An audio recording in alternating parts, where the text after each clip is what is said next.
Hello guys, welcome to Star Wars Timeline. Today we have quite an interesting podcast. I have Mike here. He is a good friend, a podcaster that we started interacting on social media. Mike, please tell everybody what you're all about, where people can find your podcasts. Yeah, no problem at all. So I've got two podcasts. I'm a very busy guy. You can find me on social media at Genuine Chit-Chat. That's where I post about both of them. But in essence, I've got one podcast, Genuine Chit-Chat, interview style podcasts. It's a bit more informal on things. But I've spoken to certain people involved with Star Wars, like Claudia Gray, the author, which was a fantastic chat. And then loads of people, nothing to do with Star Wars, authors, musicians, a blind filmmaker from Australia comes on a few times. So that's sort of the one side of it. The other side, the more exciting one for me in some ways, is my Star Wars podcast. That's called Star Wars Comics in Canon. On my YouTube channel of Genuine Chit Chat, the Star Wars episodes also get uploaded there. But on podcast apps like Spotify, Apple and Google Podcasts, anywhere people listen to podcasts, you can find either Genuine Chit Chat or Star Wars Comics in Canon. Star Wars Comics in Canon on podcasting apps is on the feed of Comics in Motion, which has a different podcast basically every day of the week about this. One's about superheroes, about TVs and movies, all kinds of things. But I'm the Star Wars guy of that group, and I specialize in the comics. So I go through all of the Marvel canon comics, so the ones since 2015, and I basically go through the narratives, give footnotes of them, and talk about the connective tissue is the thing that excites me the most. So the way I picture to people is if you've never read a Star Wars comic in your life, or if you've read every Star Wars comic ever, which I'd be very impressed if you had, my show's perfect for you. It's good as a refresher for certain things, but one way I like to describe it is if you read through things and you see a character and you recognize them, like, oh, that person's called something Tague. I think I recognize that. Well, you listen to my show and I'll tell you who they are. Normally their birth year, because I love finding out how old characters are. And then some of the other connections, people like Veers was in one of the recent Darth Vader comics and things, and one of the recent Star Wars comics. And I was like, oh, well, Veers is the guy in the 8080 you see in Empire Strikes Back. So my favorite thing in comics in canon is getting people into Star Wars comics. They don't have to have read the Star Wars comic to listen to the episode, and all the connective tissue around it, because my favorite thing about Star Wars, or one of them, is how, especially the new canon, things all sort of connect up. I know it doesn't always connect perfectly, but when it does, it makes me very happy. So that's the elevator pitch, essentially.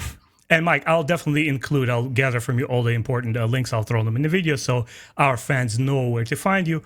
Wow, that was the longest intro I've ever had on this channel. You do a lot, my friend.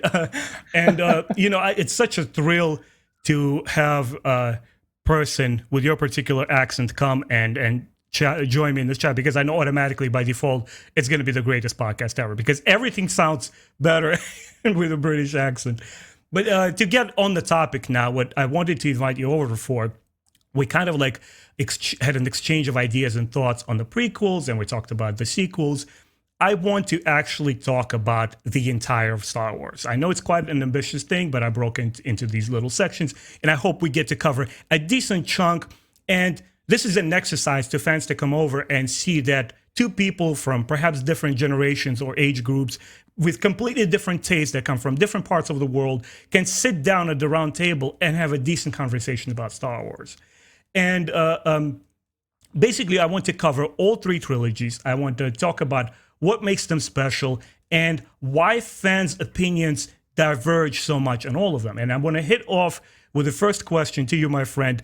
Which trilogy is your favorite and why? Oh, that's a tough one. That's a tough one, because I think the best trilogy is probably the original trilogy. I think they're the most consistent films. I think there's not really any moments in there that you go, oof, that's a bit cringy or that's a bit off. Whereas I grew up with the prequels. I have Star Wars tattoos, and I can show people if so desired. But essentially, I've got one on my arm up here, which is Darth Vader there, and there you can see Obi-Wan and Anakin on Mustafar. And this tattoo is a representation of my connection to my late dad, and he was of the original trilogy generation. I was of the prequel trilogy generation, and obviously the Mustafar battle connects the two, making Darth Vader from the prequels into Darth Vader, the original trilogy. Now, the reason I mention that is because although I think the original trilogy is probably better, I think I enjoy watching the prequels more now, probably because A, I grew up with them, and also B, because I think I've seen the original trilogy so many more times. But I think that the way, for me, the prequels slightly more, just because Revenge of the Sith is one of my all-time favorite movies ever. I just think from Order 66 onwards, I think that is, for me, unlike any other element of Star Wars, or at least for a long period of time, it's very, very dark. So I think the prequels, although they have some very, very glaring issues that I am happy to discuss and point out, I'm not someone who defends the prequels like, oh my God, they're the best ever. I think the original trilogy is better, but my favorite is probably the prequels. What about yourself? I'm the kid who grew up, I'm from Russia. I came here to New York when I was 14. And I was introduced in 87 when my dad, we moved from one part of Russia to the next, and we had the chance to get our first VHS player. And my dad brought these 3 copied VHS tapes because we didn't have access to legal Western movies. And we saw them with this cheap Russian dubbing of what actor doing behind the screen, kind of like voiceovers. And he brought this, he said, guys, all my colleagues at work, all the boys and I watched this. This is a great new science fiction trilogy of films. I think you will enjoy it. And of course, my life has never been the same ever since. So I would unquestionably every time would call out the original trilogy because also I grew up with them and because I honestly think they're the best crafted films. And unfortunately, to this day, there's nothing in the live action realm that approaches that high benchmark for me. That's very interesting. Yeah. And the next thing I want to talk about is, and you kind of hit that topic already, which you're such an experienced conversationalist that I wanted to ask your opinion on the difference between I don't like versus it's bad. And is there such a thing as an unbiased opinion? I think that unbiased opinions realistically are non-existent. I do a quick example. There's a bands got interviewed once and they were asked, it was a band called Lamb of God, because I'm into heavy metal as well as pop music and rap and all kinds of things. Yep, exactly. I love all genres of music. Genuinely, I've got classical music in playlists along with death metal, so I'm all across the board. But there's a band called Lamb of God, and they were asked, the guitarist was asked in an interview, what's your best album? And he said, well, I think our newest album is the best one because that's the one, I think every album we've done is better than the last because that's what we strive for. But he said something that really struck with me that I hadn't thought about before. And he said, to be honest, the majority of people's favorite albums of a band is the first album they heard of that band that got them into it. And I think that works a lot of the time when you come to film franchises. If you talk about the 007 films, it's normally whatever people grew up with. Star Wars is a good example. My generation, a lot of them are the ones that are bringing a lot of hate to the sequels because we grew up with the prequels, whereas a lot of the original trilogy generation hated the prequels and then are more okay with the sequels in a sense. It seems like this thing. So I think that unbiasedness is probably, you can try to be in some ways. I try and describe it as my critique helmet. Critically, the original trilogy are better than all of the other Star Wars films, other than maybe Rogue One. I think that's almost objectively true. That doesn't mean people can't enjoy the other ones more. I just think if you look at it from a storytelling, lack of plot holes, as well as jarring characters, things like that, I think the original trilogy is just so consistent, and there's very few beats that the original trilogy misses. When it comes to liking things, it's what people grow up with a lot of the time. For example, with me, a good example is Jar Jar Binks. Okay, he is, in my opinion, the most annoying thing in all of Star Wars, and I think that he is probably about 70% responsible for the hatred of the prequels. And understandably, because every time I watch The Phantom Menace, I hate Jar Jar more, but I like the rest of the film. So I hate Jar Jar more, but I like the rest of the film a lot more. So I enjoy Phantom Menace more and more, but every time Jar Jar's on, I was like, you annoy me so much, you didn't need to eat the film. But it's that sort of idea where, because I grew up with the prequels, because I was born in the early 90s. So by the time I was really into films and stuff, the prequels already in my life, essentially. I watched the original trilogy on VHS as well. My dad had those as well. But I watched the special editions. I had seen the previous ones, the non-specialized editions, and the no at the end of Return of the Jedi that Vader does. Still shouldn't be in there. It's my biggest gripe. Thank you. But it's just a lot of the other changes they did, that's completely fine. A lot of them are either I don't mind, or they improve, or they're neutral. That one bit is the one bit that really grates me. But anyway, with the prequels, I think with the liking and not liking thing, I think the problem is that I am more willing to forgive elements of the prequels because I grew up with them. So when I was a kid, when I was, how old was I? When I was like 5 or 6 or so. When So you Phantom. recognize you're biased, basically. Yeah, exactly. Because I grew up with it, and when I was a kid, I consumed Phantom Menace. So when I saw Jar Jar being annoying, he didn't annoy me as much. But now I've grown with Star Wars, and Star Wars has grown with me. All the little annoying bits of the prequels, I can kind of look over because of my connections with the parts I do like, and I can kind of do a balancing act. Oh yeah, well, Phantom Menace, yeah, Jar Jar's really annoying, but then the pod racing and Darth Maul are so much better than the annoyance of Jar Jar. For me, it's better to watch it. Whereas with the sequels, because a lot of people haven't yet had the time to appreciate the sequels, make the memories with the sequels and those elements. When you have something that annoys you about it, especially when you go out to see the film in the cinema and you've seen it once, a lot of the time the annoying thing is the thing that sticks out to you. And I think that can be the problem with it. I mean, I enjoy all three trilogies fairly equally for different reasons. It's pretty close. But that's probably how I would view it. I mean, what about yourself? Because I see that, you and I both interact a lot in Facebook groups about Star Wars and things. And I know that you have, let's say, heated discussions with people who are, some of them nice, some of them can be a bit rude and a bit, angry and things. So As I wonder with your Star Wars experience. fans, yeah. Yeah. Well, when I came to US in '96, and of course the announcement was made that we're going to get new movies, I was thrilled and a little bit confused because the concept of prequels, the movies that go back in terms of story, was a pretty novel idea. And I honestly didn't have any expectations because I was different back then. I was turning 19, and the world and the moviegoers were quite different because we didn't have this sophisticated look at cinema or critique, or that everybody's opinion matters for some reason, and that we're looking for a specific set of beats or criteria that the movie has to fulfill in order to be called true Star Wars. I just genuinely wanted to be excited and have a good time, and it confused me that Mark, Harrison and Fisher were not in the film. And I said, well, okay, that's fine. That's not them. It's just a different kind of story. Let's see what's up. Let's see what's going on. And believe it or not, Jar Jar Binks was the least of my problems in those movies.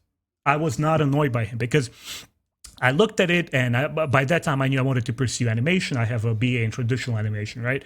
So I was artistically inclined, and I knew I was somehow wanted to be involved with filmmaking. And there was so much excitement around CGI, and it was such a still fresh new thing that started in late 80s and kind of transitioned into 90s. I was all up in there. We saw the trailers. We were so sold on them. And those movies just did not correspond to me, to what I viewed as Star Wars story. And quite frankly, I was, even at that point, early on, I was able to distinguish the two and say, well, okay, let's set aside the fact that I don't like it. What do other people see in it? And by the time I started college here at the School of Visual Arts, and I saw other kids talking about it, like, oh my God, the Revenge of the Sith, when Palpatine and Yoda go versus one another, and it's such a brilliant cinematic piece where it's a visual narrative and the duel of these two ideologies of autocracy versus democracy and blah blah blah. And I was genuinely trying to find all of the stuff there that I knew I was opinionated about, and I just couldn't see it. I'm like, no, regardless of how I feel, I just don't feel they were well-crafted films, and Star Wars logo was just slapped on top of them, and it didn't quite work for me. But I do believe, back to our question, that there should always be a clear distinction that if I don't like something, doesn't by default make it bad. For example, beautiful, beautiful film, Clockwork Orange. Watching that with my younger brother, it was a fantastic experience because it's a culturally important film. It's about something. It's a mainstay of, I think, world cinema. But would I watch it again? No. It was grating. It was hard to watch. It was emotionally very disturbing. It touched you. And my argument is that when a picture or a book or anything touches you in a very specific manner, whether it's positive, negative, you're agitated, you're hurt, you're afraid, that means it maintains a certain energy to it. It has something going for it. And I automatically recognize, just because I don't like it doesn't mean Mike over here will not. There's something to it. The only time when I feel that a movie is a complete objective flop is when it's forgotten the next day, because there's no conversation, there's nothing about it. It fades into obscurity. And Go ahead. You Yeah, wanted to? I was going to say I agree. One of the things that I say is that I would rather films take risks. Okay, and Yeah. let's all be clear: Jar Jar, regardless of how annoying or not annoying he may be, he was, as you say, he was a complete feat technologically speaking. There hadn't been Yes. characters made fully CG like that. You know, I feel so bad for the actor Ahmed Best. He's finally now getting more recognition, but he was like Yeah. shunned for so long because Yeah. of his Jar Jar when he was just directed by George Lucas. You know, it's Yeah. not his fault, and Yeah. just the technology for the prequels, if anything, were overestimating how far they could go in essence. You know, you also, Absolutely. That's an excellent point. yeah, and it's George Lucas. He is a brilliant man, but the problem is that there are a couple of things that he isn't perfect at. And with the original trilogy, he had people like Lawrence Kasdan and some of the directors for Empire Strikes Back and Return of the Jedi to kind of Mhm. tweak and help him steer him a little bit. Like, oh, let's just veer that a little bit in. In the prequels, he had complete free reign. So it was like when you had certain bits of dialogue that were too politically heavy, or the romance didn't work very well, or just a couple of jarring lines that kind of took you out of it a bit, you didn't have that person saying, George, come on, let's wind it back a bit, because he had so Yeah. much success for 30 years or so. No one was there saying to him, maybe you should ease off a little bit. They're like, look, George, you're the genius. Let's let you just have all free reign. And it was like, very few people are perfect directors. You know, Zack Snyder's a big one who's in the sphere at the moment. I personally like Zack Snyder. I don't love him, but he is a very visual director. You Hmm. see his films, they look visually incredible, but the problem is certain plot elements or certain dialogue elements are weaker. And you don't, if you give him too much free reign, those other elements suffer a little bit. And I Excellent think that's the point. problem with the prequels of George Lucas. I think original trilogy, better films, but certain people are going to enjoy, you know, the prequels better than the originals, because the originals are basically Yeah. better. I just want to clarify, I do apologize to say this midway through recording. Are you recording on your end, not in Zoom? Because it's not showing on my side. Sorry to I cut. am recording in Zoom. Okay. Oh, okay. On my side, it hasn't Oh come no, up no, I'm saying sorry. I'm recording. sorry. I'm not recording in Zoom. I'm recording with OBS. That's perfect. I So just like overlaid. Yeah, yeah. Okay, sorry. No, it's fine. It's all good. But yeah, essentially, yeah. So I agree with you in that sort of stance as well Hmm. with a lot of the elements of it, and it depends on what critical person you have. I have friends of mine who are massively into cinema, and they love, you know, classic movies. They love really big things, Yeah. and they love movies that I watch, and I go, well, that was a good movie cinematography wise, but didn't make me feel anything. And sometimes I would rather a film takes a risk and fails than is just really safe. There are too many films that are just like, was that good? It was Yeah. all right. Would you watch it again? No, because it didn't add anything. I'd rather watch like films that maybe kind of like, as you described, Clockwork Orange. I'd rather a film takes a risk and maybe falls a little bit flat rather than just doesn't take a risk and just Yeah. flattens. And from that perspective, I want to add two quick things before we move on. That not many people realize that Jar Jar Binks was one of the first digital actors.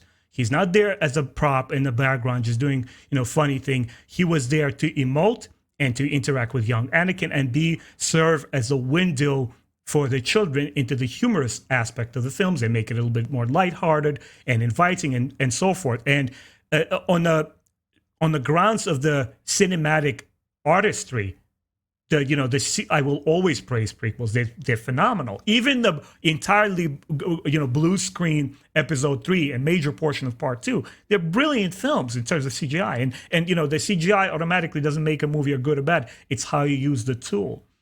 And the next point I wanted to make is I'm forgetting. So we're going to move on to our next question. I had a wonderful thought, but it disappeared, and it's completely fine. Was it going to be about? I don't know if this was it. If this jogs your memory, interrupt me because I want to hear this point. But with like the Mandalorian, for example, they obviously use the volume and things. Yes. It's you brought an example with Zack Snyder. I want to bring the example also with Mandalorian and Rogue One, where sometimes the artists are so far ahead in the CGI game and the visual wizardry aspect of it that I feel sometimes that the story suffers because of it. And I felt the same with prequels, and I felt the same way with Avatar, James Cameron's Avatar, which I still enjoy. I think it's a decent film. It's not bad, but its story was a bit, the time of developing and fleshing it out was sacrificed for the sake of eye candy. 100% agree. Avatar, one of the most beautiful movies ever, but plot, not the best. Yeah. Moving on. The original trilogy, which, as I understand, by conversating with a lot of original fans from 1977, was not all entirely wholesomely received. There were a lot of fans who were critical of The Empire Strikes Back because it ends on a cliffhanger, because it was too dark, because it popped so many questions with all these revelations, I'm your father and so forth, that people were outright mad. It was like, what is this? We don't understand this. That little impatience that fans always like, give us the rest of it so we can understand what the heck is going on. You know, the original trilogy has the benefit, along with prequels, of being a part of pop culture mainstay for decades. And we got the chance to absorb them, live with them, reevaluate them. And there's this also additional content that we have for fans such as myself who are able to embrace these movies because of the books and the Clone Wars show and so forth. Now we're here with sequels which don't have that benefit. And my question is, do you feel that the sequels are suffering because of that? And will we eventually see people coming into sequels looking at them differently, perhaps 5, 10, or 20 years from now? Yeah, I 100% think that's what's going to happen. I think when I eventually have kids one day, like I'm nearish 30, so I'm planning on having kids in the next 5 or so years, I guess. I live with my girlfriend, been together a long time, and she's a massive Harry Potter fan. I'm a massive Star Wars fan, but we both love Harry Potter and Star Wars, so we always make jokes about having kids and things. One who loves Harry Potter and one who loves Star Wars. But when I think about those sort of things, and I've got younger nieces and nephews and things, I always think the kids of today, and I've got other friends who are podcasters who've got young kids as well. No kids who watch the sequel trilogy complain about Kathleen Kennedy ruining things or the too politically correct, which I completely disagree with in that regard.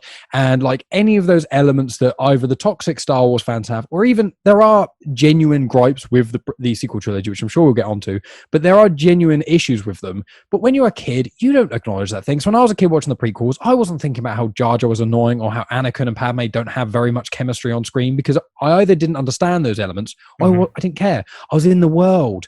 And I just think that, the eyes, what you have to have almost is with Star Wars is you have to have a generation who grew up with the trilogy.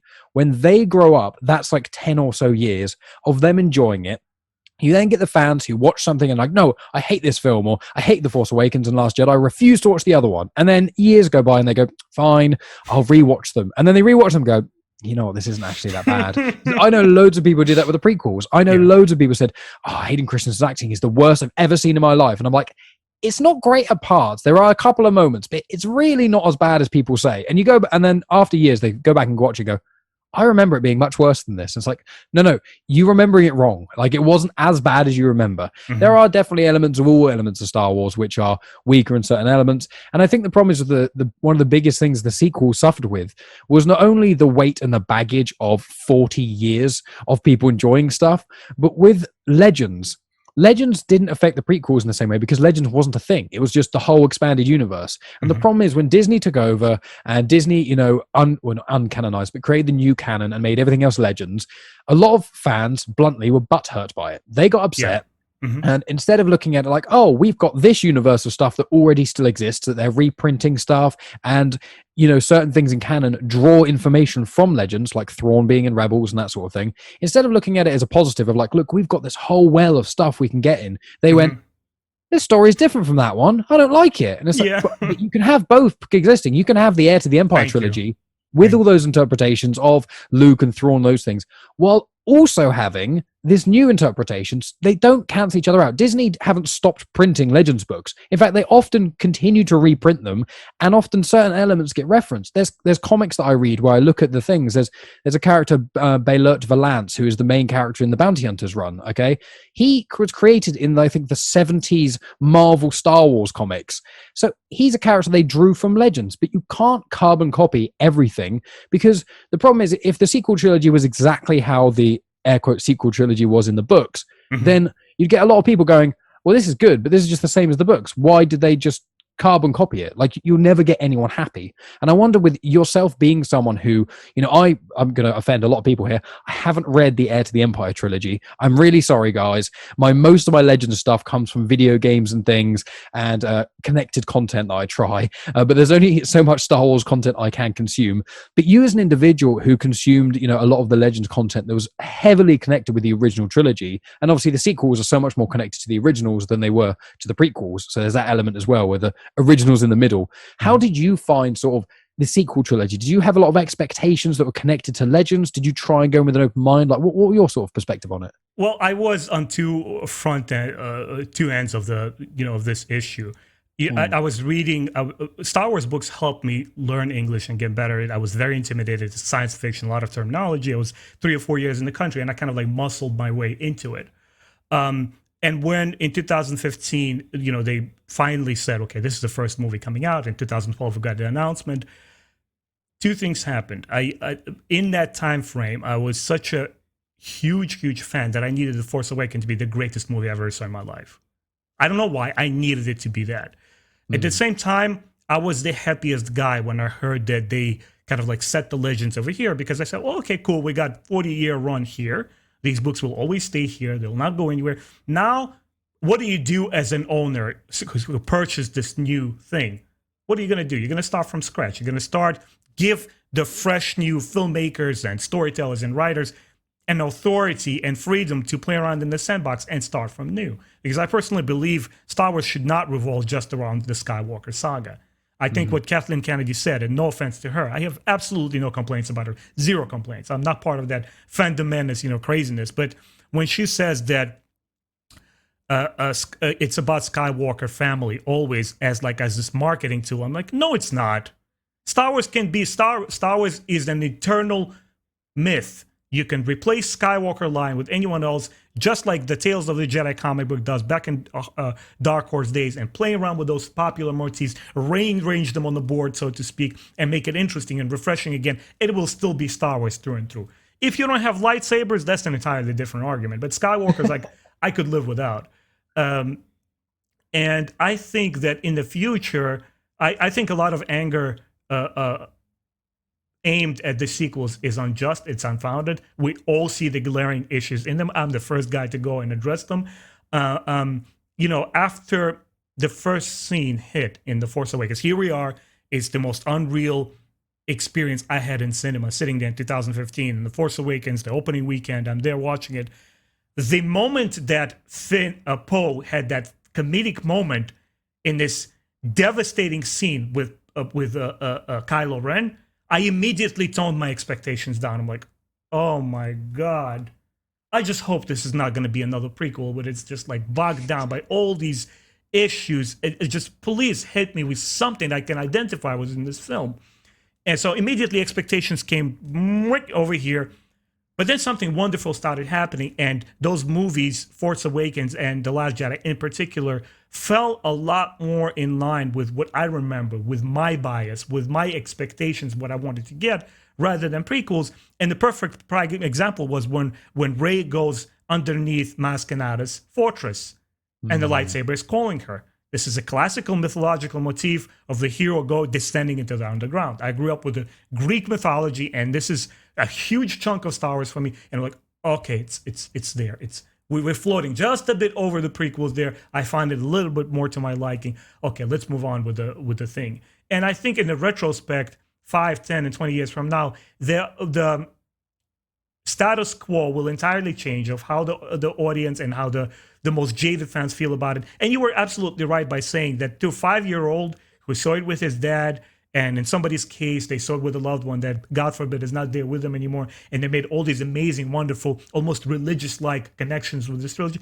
They don't give a damn what you or I think about these movies. It made a connection. And I want to lead into something that you talked about before, the CGI and the crafting of the film. My question to you is, in regards to prequels and the sequels, because those were obviously touched more. Yes, we had the special editions of the original saga as well, but those are a lot more easier to separate because they were kind of additional pieces that kind of definitely stand out, and you could trace them all there. But the question is, so we have technological advancement in film and industry. What do you think is better, CGI or animatronic creatures and analog special effects? Because a lot of times CGI can be viewed as a cheat code. What do you think works better for the Star Wars saga? I'm going to give a cop-out answer and say both. Haha. No, it's genuinely, I'm going to do a little self-plug here. I spoke to a gentleman called Michael McCormick on my show, Genuine Chit-Chat, and there's a video version of it on YouTube. He did some of the puppet work for Dark Crystal, Labyrinth, and he created Silicious Crumb, as in the Kowakian monkey lizard, the little cackling thing in Return of the Jedi that many people must remember from that iconic scene. He created that specific character, and he did a lot of work on Labyrinth and Dark Crystal. He's a puppet master, as I called him. And I was talking to him about it, and it was a lot of fun. If you want to check out that conversation, it was really, really cool. And he showed me some of the puppets and things. And one of the things that was most striking when I spoke to him is the amount of work that goes into, puppetry and things like that behind the scenes that people don't fully appreciate is one element of it. But also, they are timeless. That's the big thing, is that CGI in the prequels, the most jarring elements of them, of the visual effects, is the CGI. Because when you can have incredible CGI at that time. You get it in 80s movies all the time, where you look at something and you remember it going, because I've seen a lot of cool 80s movies because I've got older brothers and things, and you see that and you remember they're going, oh yeah, I remember that. Or if people played like the N64 and you remember what Legend of Zelda and Mario look like, and then you play it and you go, oh, this doesn't look anything like I remember at all. Because at the time, the bar is lower. When the bar's here and you hit here, you go, oh, this is top tier. But then as years go by, the bar gets higher. This doesn't cut it anymore. And so I think that you have to kind of pick and choose. I think with a lot of the sort of the space battles and things, when there isn't a human that you can see in shot, if there's nothing that's nothing that's air quotes real, if it's all CG, then it's fine, because you can kind of, if it's a little bit off, because there's nothing to bounce it off, it looks fine. When there's a human interacting with it, I think 9 times out of 10 you really have to do practical effects. It takes more time in a lot of ways. It's a lot more inconvenient, but like Marvel have learned from it. Obviously, Star Wars have learned from it. Mandalorian does it a lot with certain characters. One of the most iconic scenes in all of Star Wars is that one of those first early scenes in A New Hope, when you go into the cantina, you see all those aliens that most of them have screen time of like a second or two. But that birthed one of the reasons why Star Wars became so popular with kids, with toys and every character has a name and all these kind of other elements. If they were all CGI, the problem is that they don't feel real in the same way. And I think it's the same for the actors as well. It's one of those things with, like, in the prequels, one of the issues that Ewan McGregor said he had was that when you did all the blue screen stuff, it's hard to visualize you're on this big lava planet when around you. Yeah. Yeah. And he said one of his favorite things about filming Kenobi was that, because of the volume, the thing they use in Mandalorian, it feels real. It looks real. And because they often use practical effects in the volume as well, if you're standing on a lava planet, you can see lava all around you, and next to you is like a physical rock rather than blue everywhere. So I think in short, it's basically just, if you interact with other beings, they definitely need to be physical effects where possible. I know there's a lot of elements where, if you have a creature that has like a face in a horror film, for example, that jumps out or something, sometimes it makes more sense to have a CG thing happen. But I think you need to marry it together. Start a baseline with physical effects, then add CG on top of that if you need something crazy to happen. Obviously, with like lightsabers and stuff, it's technically physical, but they've got the CG over it to make it glow in a sense, And I think that marrying the two together is best. But yeah, when a human or a person interacts with something else, it really should be physical effects. And what about yourself? Because obviously you grew up, once again, with, I've been spoiled for choice. I've grown up with all these crazy, amazing special effects things. I only get to see the air quotes bad special effects looking back. So how's it been for you, like seeing the progression over the years? When prequels were coming out, I was also a big, obviously video gamer, and we had Final Fantasy: The Spirits Within, a fully CGI film come out, which was kind of like almost advertised. It's so realistic that it will replace actors one day, and I was very conflicted back then, and I couldn't identify it back then, but I can now. On one end, I loved video game CGI. Especially the pre-rendered cutscene and the Final Fantasy, they were so cinematic and beautiful and so memorable that to this day they look like art. But I didn't realize what made them special. And what made them special was that those computer artists working on all these RPG video games were limited by their hardware. And when an artist is limited by a medium, it forces him to create his very best. The problem with CGI is, and particularly in prequels, first of all, Phantom Menace, I'd like to say, is the one prequel with the most physical sets and props of any Star Wars film ever made. Right? So, and then from there's this dramatic shift to going more into CGI, and then in the completely blue screen with the Revenge of the Sith, which I think George Lucas perhaps was looking at something like the Sky Captain and the Days of Tomorrow, something like that. There was a fully CGI film with Jude Law, I believe, that came out in that time period, and it tried to sell itself as this new thing. And I think Lucas was a little bit infatuated with that technology, but therein lies the problem. He was so in love with that. Then when you look at the CGI in those films, and I can remember it vividly because I was 19 years old, even back then it stood out. You looked at somebody like Jar Binks, and once again, I will give the performer, the artist, absolute props, because they kick their butts off just to work on that effect. Oh, yeah. But in those days, it looked beautiful. But there's still the untrained eye. That's what they taught us in animation. It still can pick up on things like the improper lighting or certain little awkward animation thing, because it was all hand animated. It looked off. And when you saw, in the Jedi council room where, Sam Jackson is sitting there, Mace Windu, and in the background you see the landscape of the cityscape of the Coruscant and that halo around the actor that is prevalent in every scene, it automatically took me out of the picture.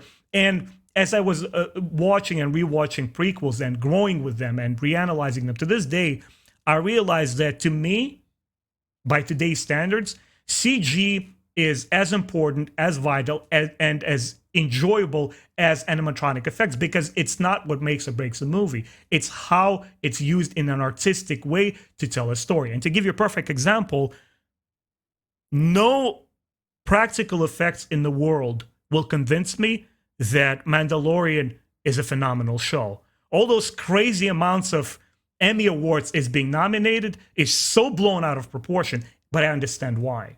It's a show that returned things to the basics. It said, look, enough of all these political drama, enough of trying to make what Rian Johnson tried to do to reinvent the formula, adding that added layer. Nobody seemingly cares about simple, basic, escapist fun. Give us that. And I applaud Mandalorian on that front. I'm not trying to sound like a hater, but it's a show to me that is lacking an emotional component, an emotional core, and it's very in your face, and it knows exactly what it wants to be, and you can't knock Jon Favreau for it. It is what it is, like it or hate it. That's what it is. But it's a prime example where even the animatronics cannot save it from what it is.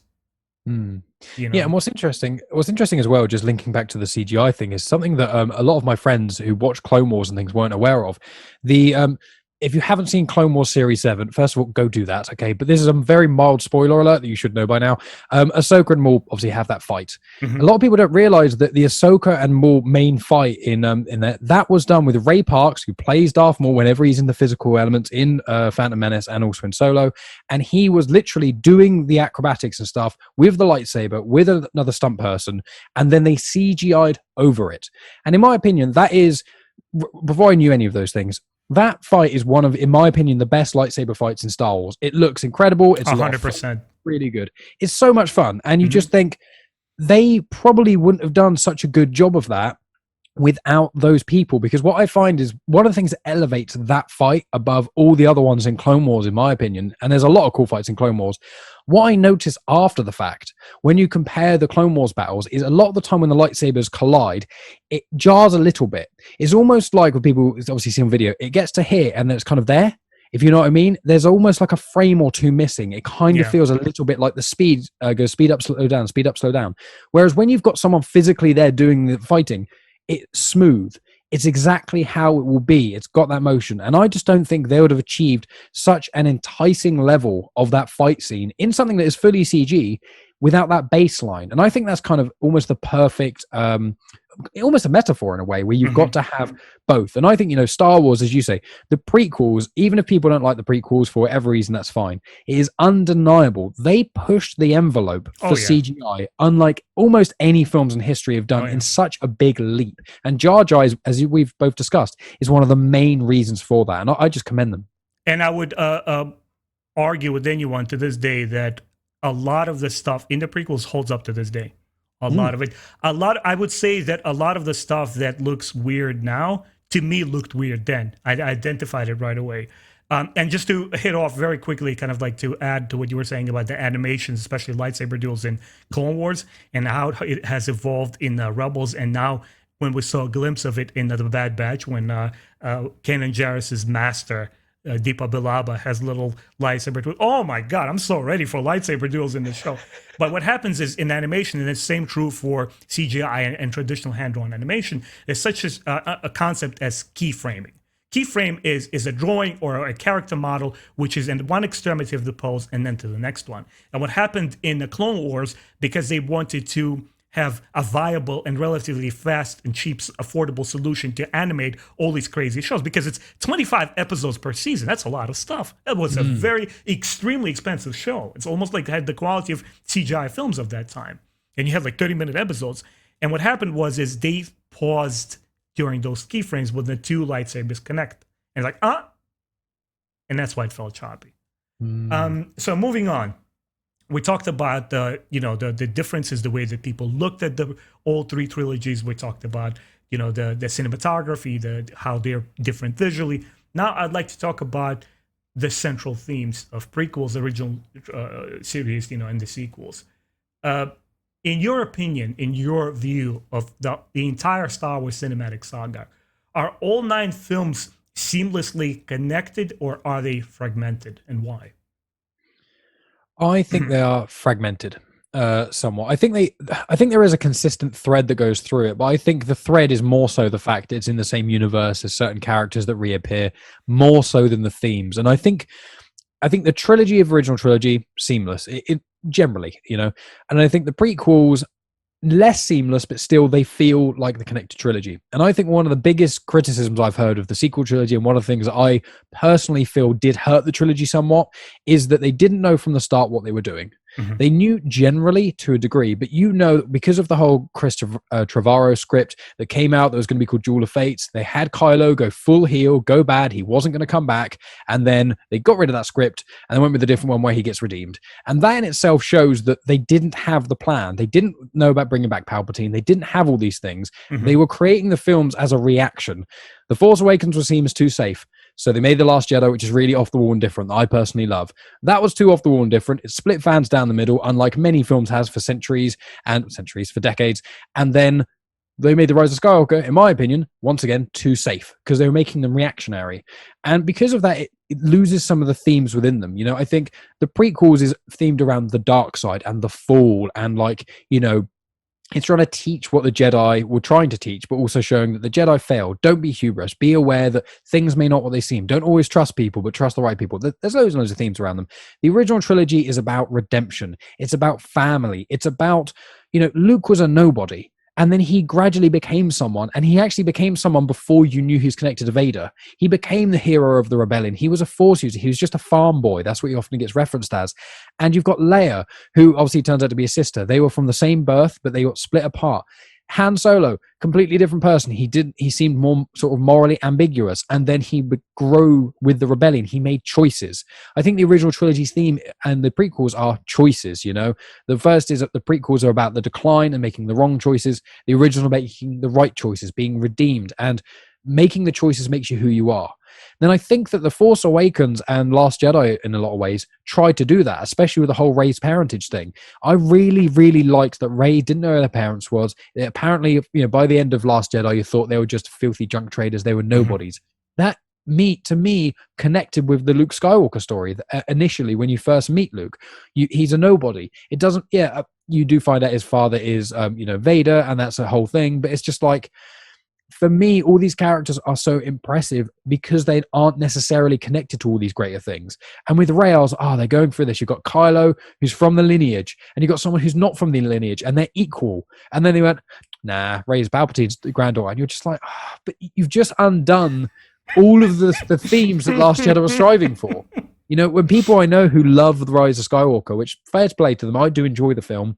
My main issue with it is normally I find the fans who are, to be derogatory in some ways, the normie fans, the ones who just watch the movies, which is fine, and maybe a bit of the series. That's completely fine. Everyone can enjoy Star Wars however little or much they want to, But with us who read the comics and watch all the series, and we really get into the depths of it, when you have something that just kind of falls a little bit flat and you go, but that doesn't mix with that thing, and that kind of doesn't mix with that, and why, if this is the case, why did that happen?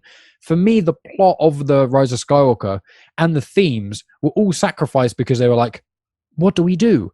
And this is my biggest criticism of the sequel trilogy in a lot of ways, which is they should have had a plan from the start, but also it takes away from Kylo's turn back, because this is standard storytelling. It is so easy for a bad guy to become good when there's someone worse above them. That's my biggest problem. Yeah. Kylo's turn to the light means nothing because there's someone bigger and badder than he is. It's not hard to turn when there's someone worse above you. It is truly difficult when you've got a situation where you are the top, you are the big bad. There's no one above you who's worse, and you make that decision to change back. I think that's a more powerful thing. I was hoping if they were going to turn Kylo to Ben, that was what it would have been. And with Vader, it was in the middle of a moment. He had the choice. It was let his son potentially go down the route he went down or not. He looked at his son, and when you see the prequels, you go, Vader didn't feel like he had the same choice. So when Luke was there being electrocuted, he made the choice in that moment to give his son the option that he didn't feel like he had. Brilliant. When you had it with Kylo Ren, there wasn't that moment. He just got beaten in a fight. He had this weird memory thing with Han Solo, which is kind of jarring and weird, and it's a nice scene, but it doesn't fully make a lot of sense in certain elements. I like the imagery and the mirroring of The Force Awakens, but it didn't work in the right way I felt it should have done. And then he's like, oh, yeah, I'm good now. And it's like, the term wasn't as convincing. So I feel like The Rise of Skywalker for me was the thing that maybe made the themes between all the trilogies less. It just didn't quite click. It felt like the trilogy was going in one way. Oh, you don't need to be someone. And then it connects with everything else, which is the choices you made. And then the last film was like, no, it's actually kind of. I agree. So what your guy? I spoke for a long time there. So what? What about your thoughts? Before I reply very quickly, which of the themes do you find the most interesting to you? Out of the which trilogy would you pick based on its theme as your favorite? I'm a sucker for dark stuff in a sense. I really like the fall of the hero. There's the series Breaking Bad. Love that series. I love it when redemption stories are great. They're a lot of fun. But Star Wars and a lot of stuff before that really set the benchmarks for redemption stories. You get almost every Marvel film or every superhero film. So many films nowadays where they've got a baddie who knows or is related to a goodie in some ways. And then eventually by the end, normally they sacrifice themselves to save the person. And then they die in this weird thing where, oh, they were bad, but they did something at the end that saved us. Oh, they're redeemed. It's like, that's cool. But because I think probably due to Star Wars, I've seen that so many times. With the prequels, the fall of the hero, it does happen, but you don't see it happen very well as much. So for me personally, I really like the fall. That's my favorite element of all Star Wars. It's Order 66. From when there's Mace Windu and Palpatine and Anakin, from that moment in Revenge of the Sith, that's why it's my favorite Star Wars movie. From there to the end, it's just not like many other films where it just gets darker and darker without it being an 18 gore fest or loads of horrible stuff necessarily. It's the way it's done thematically. So that's how I kind of view it. What about yourself with everything I just said? I would agree with you that they're also very fragmented in very, very different aspects, intentionally and not. The original saga for me was George Lucas had the saying that he said after he filmed prequels and they were over and we thought we'd never see another Star Wars because George Lucas himself said the Skywalker saga ends after episode 6, which I don't understand why he wanted to do another trilogy and then he sold it and now he's not happy with it. But anyway, that's besides the point.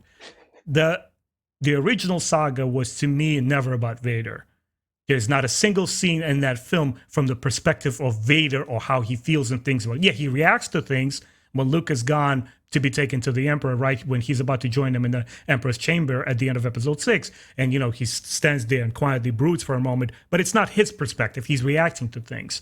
So to me, the original saga was always about a nobody, a young hero, an archetype that we all could see ourselves in. And it's his journey of self-actualization and sacrificing himself at the end for the greater good. Even though Luke doesn't die there, he is sacrificing, he's putting his body and soul on the line to make the rebellion succeed. Now the prequel trilogy completely diverts from it both intentionally and unintentionally so, and I'll explain why. Intentionally, obviously George Lucas now as a student of Joseph Campbell and and the monomyth and mythological themes, he wanted now to tap into Judaic and Christian theology and discuss the ideas of the Christ figure, of somebody who's chosen to be the one and his body needs to be sacrificed in order for the world to maintain and continue. And that's what the Anakin is. He's very much a Christ figure in a sense that he must fall in order for the world to resume. He must sacrifice himself for the sins of others because all the Jedi saw in him what he perhaps wasn't. He is the chosen one. And where, to me, it was unintentional, and the main primary reason that I didn't like prequels, I think I would have liked them a lot more if underneath was a story that I gravitated towards. And I just looked at the execution and said, well, could have been done better, but I really love the ideas. And there are ideas in the prequels which I enjoy a lot, just to be said. I think I was able to let go of what I want and look at the expanded universe and all the novels and books and comics and fall completely in love with that period. But when George went back on what the Jedi were in the original saga, these guardians of peace, these protectors, and they became this galaxy space police, who are like this authoritarian group of people who thinks they can suddenly preach peace and then overnight become these military generals. And my concept of a young and eager person who Anakin Skywalker was as an adult, leaving the sands of Tatooine. He wasn't a slave to me. He wasn't somebody who was like a whiny kid. He was a young and eager man, just like Luke, staring in those two twin sons of Tatooine, who went into the larger world, just like Luke has, and fell apart along the way. And that's how Obi-Wan Kenobi describes them. And honestly, that particular scene in Episode 4, where there's an exposition scene where Kenobi explains to Luke who his father is and fills that story as the trilogy continues. Well, like, from a certain point of view. But the idea was there. And I felt that going back and trying to unmask the hero, the villain, and give identity to him and explain every single thing about him, it took away so much from Star Wars that I couldn't believe it. I'm like, why are you doing this? Well, first of all, the moment that a 19-year-old like myself saw Ian McDiarmid on screen, and I knew that he's the main guy, he's the villain, and he's parading in front of all of the Jedi and without any coherence to the story. And a lot of prequel fans don't realize that Lucas didn't adequately explain why Palpatine is able to do so. Because he can hide in the Force, all of that stuff comes much later. That's why I try to separate the context of the films themselves from the context that exists outside of the films, which makes them infinitely more watchable. And that was my prior question to you, that do you think that in time, perhaps sequels will benefit from that too? Will it be like plugging a little bit of holes there, fixing the train tracks over here, and make it wholesomely a little bit more manageable to watch? But that's where the prequels were to me. They were about the fall of somebody who is chosen. And I couldn't identify that. I couldn't identify with a young person who's special, whose biology and blood count and midichlorians count for some reason. I wasn't invited to that party. I couldn't be Anakin. And with sequels, I agree with you 100% that they didn't have quite a plan. And I don't believe the original saga had a plan either. 11 minutes, 11-page script or brainstorming ideas. It's not a clear plan. What the original trilogy benefits from is a different school of thought and mentality in different Hollywood, where George Lucas had a free reign. He was surrounded by an ensemble of talented people, and they allowed the story to germinate. And it's like cooking a perfect soup, and all the ingredients fall into place, and you're taking your sweet time, and by the time Empire comes back, he hires a proper dramatic director who puts it on screen, and everybody's blown away, and we exactly know why. With sequels, it was the entire of that film it felt, even those beautiful moments that I described to you as an example, where Rey descends and she picks up, Luke's lightsaber, as beautiful as chunks and pieces of that trilogy are, and I love The Last Jedi. I love everything with Luke in that trilogy. Same. I felt that it was so contrived, and Mark Hamill said that we caught the lightning in the bottle with the original trilogy. How do you repeat that? How do you replicate that magic? And I became convinced, as 40-year-old guy who watches movies as a living, as I love doing that you cannot ask even the most talented director in the world to strike gold and produce a classic on demand. It doesn't happen like that. And with sequels, I think they were in the right place. I think they were a genuine attempt to entertain people and bring people happy memories. And I don't feel that neither J.J. Abrams is in the fault, or Kathleen Kennedy, or Rian Johnson. There wasn't a clear plan, and there was too many questions looking over the shoulder and asking, how would have George done it? What are the staples? What are the pillars? What does it make this thing work? And when George Lucas said, it's like poetry, it rhymes, and he repeats certain motifs and moments from film to film, I think it's utter rubbish. It is complete rubbish. When we see two Death Stars from episode 5 to episode 6, no, that's not poetry and it rhymes. It's lack of idea. But it's executed so flawlessly that you don't freaking question it for a second. That's all it is. You can represent certain motifs of a hero's journey. You can represent a certain motif of light versus dark, like when Kylo Ren's face is delineated and illuminated by blue and red when he's about to kill his father. You can use those visual cues but the rest needs to move forward and be something different. But I still could identify certain motifs, like a young hero, Rey, who's a nobody, who wants to become something and find her identity in this larger world. And he connects, and there's this sexual tension with Kylo Ren, who she doesn't know, but they're going through the same thing of self-discovery, almost puberty-like experience, where they're growing and maturing spiritually in this world. And that's why they gravitate, and that's why their kiss makes sense to me. So the sequels, I know I'm talking for too long now, but the sequels marginally brought it back to me, but in a very contrived way, those motifs of nobody becoming a somebody. I don't know if you want to add something to it, and then I'll continue with my questions.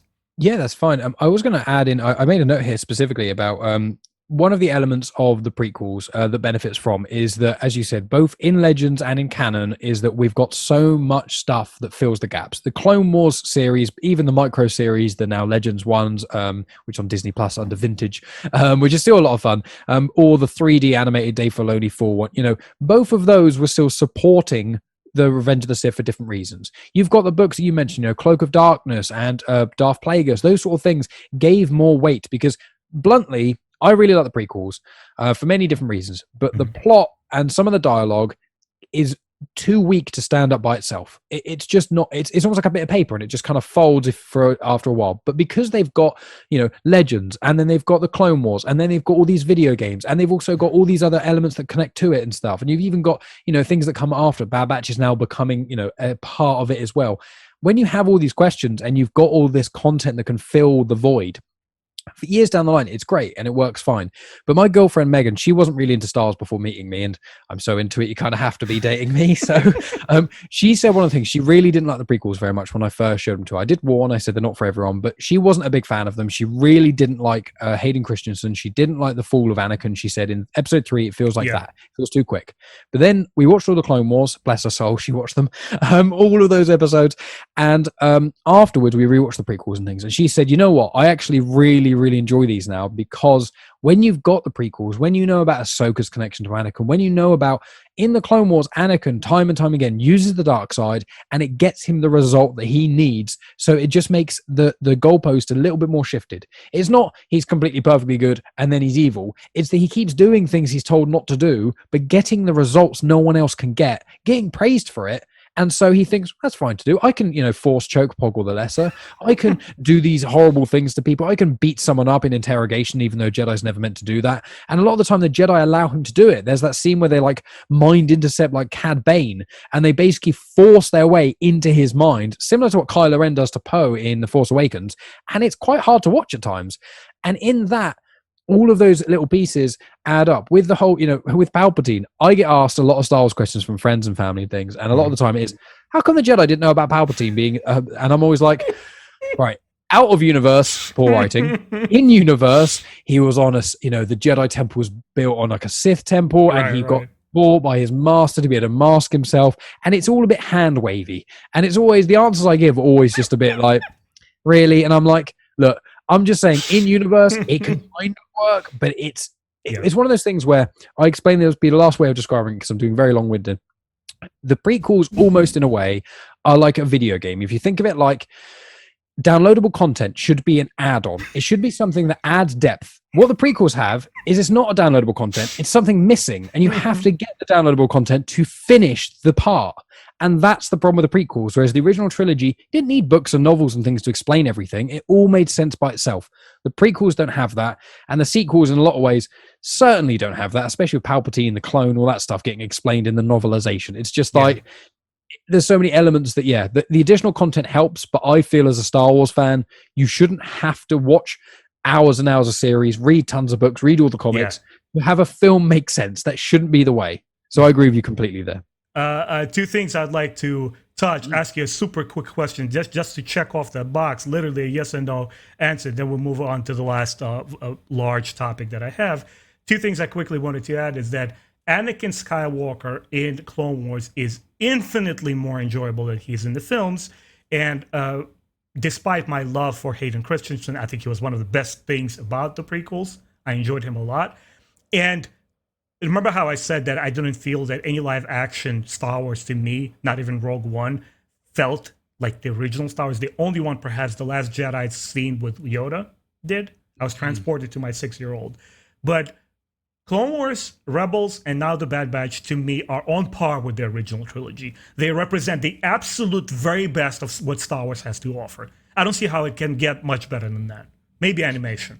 It's brilliant stuff. If I were a non-believer with prequels by 2006 when Revenge of the Sith came out, by the time the Clone Wars hit, I was sold. I'm like, give me more. I want more. George. It's like, it was the George,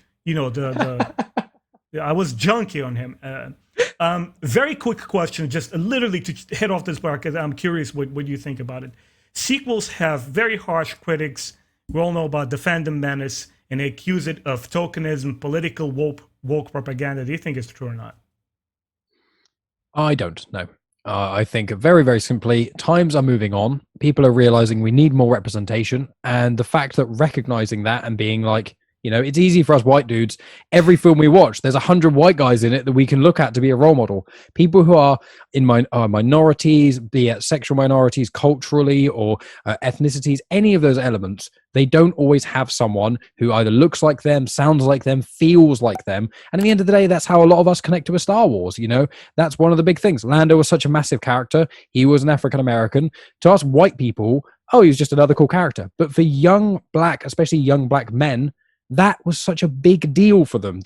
And to take that away and go, they're just being politically correct. Well, for other people, it means something to them. Having people like Kelly Tran, Kelly Marie Tran, that was it. Yeah, people like her. Regardless of your opinion on Rose as a character or anything like that, she, for young women who are from Asia and that sort of place of the world, her character being on screen means something to them. And I just think you shouldn't take that away from someone in the fear of being woke. So, no, I just think this is the times, things are moving forward in this way, and that's how all cinema is going to be, and it should be.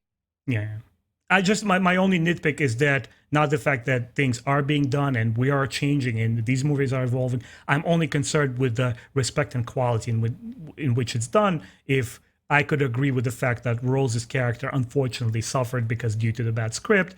Then you have somebody like Ming-Na Wen in the Mandalorian show who's given a little bit more prominence, and now she's Fennec Shen is in the show. And then we have Donnie Yen, the famous Canadian-Chinese martial artist who was in Rogue One, and he directed the scene, he shined through it, he had story play.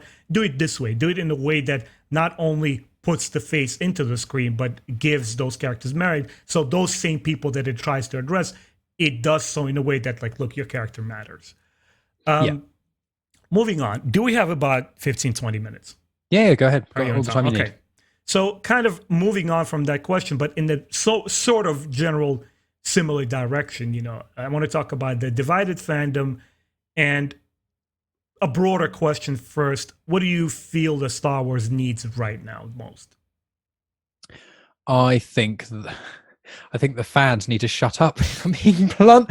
To be honest with you, it's one of those things where I'm a massive Star Wars fan. I love Star Wars more than most things in the world. I tell you what I don't love. Many of the Star Wars fans. I want to clarify, the majority of Star Wars fans I meet, like yourself, like a lot of my friends, are delightful people who can have normal conversations.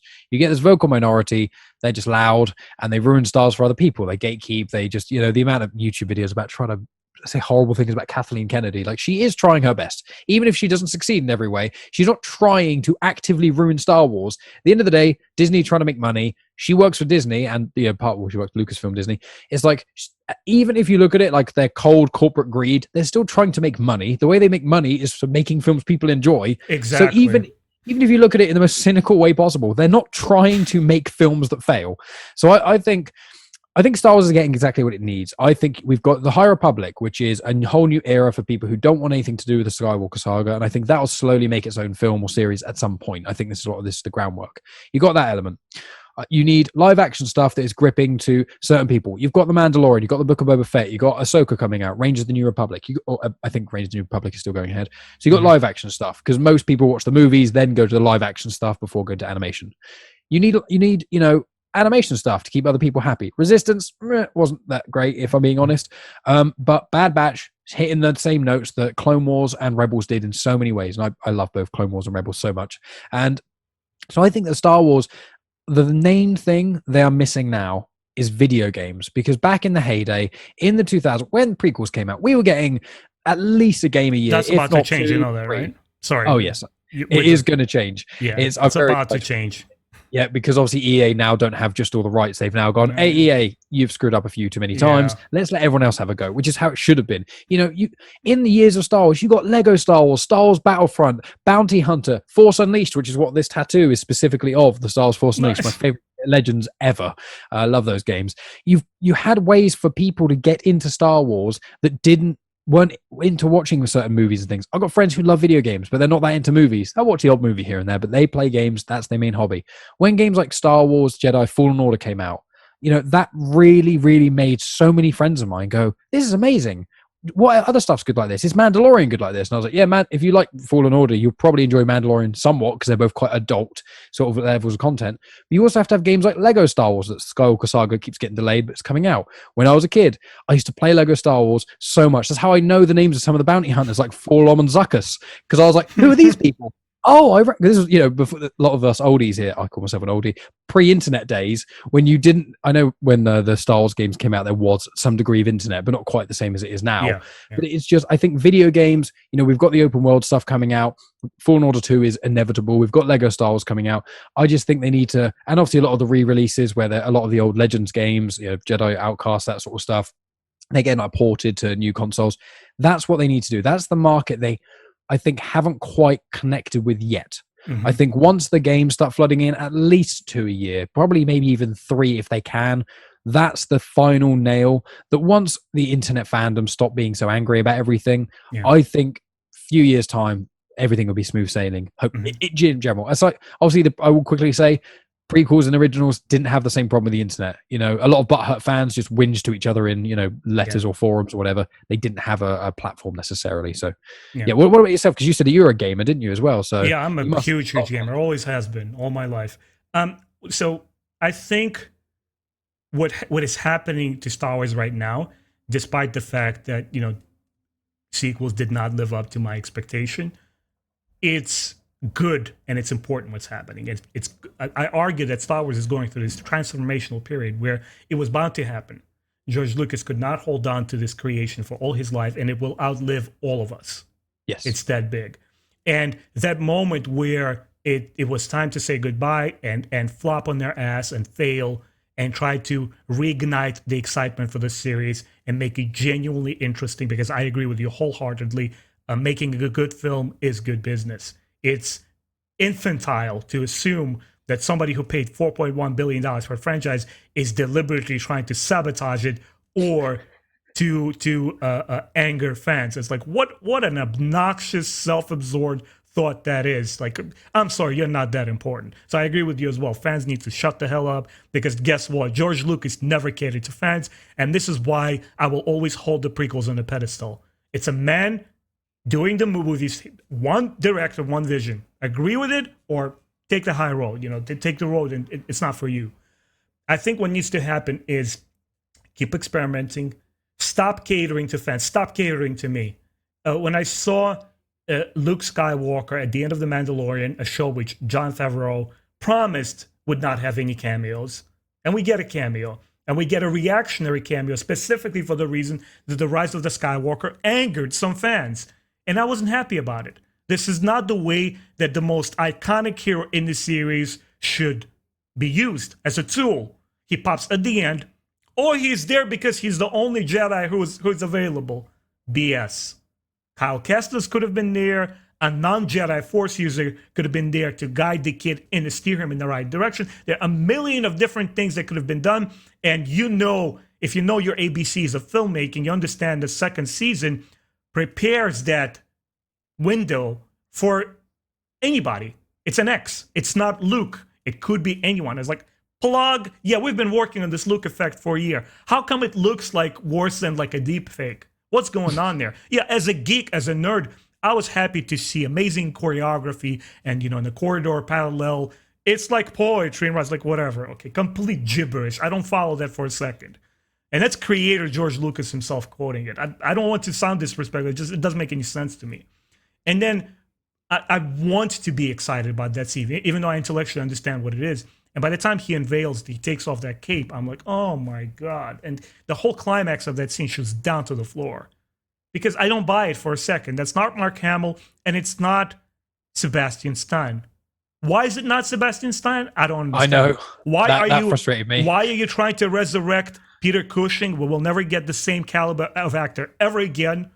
A man who put Star Wars along with Alec Guinness on the freaking map in the original Star Wars film. You'll never get an actor like that again. Why don't you use the same actor that you put a CGI mask on? He was 90% there looking like Peter Cushing and getting all the mannerism 100%. Stop catering to fans. Stop being reactionary. Stop asking what people want.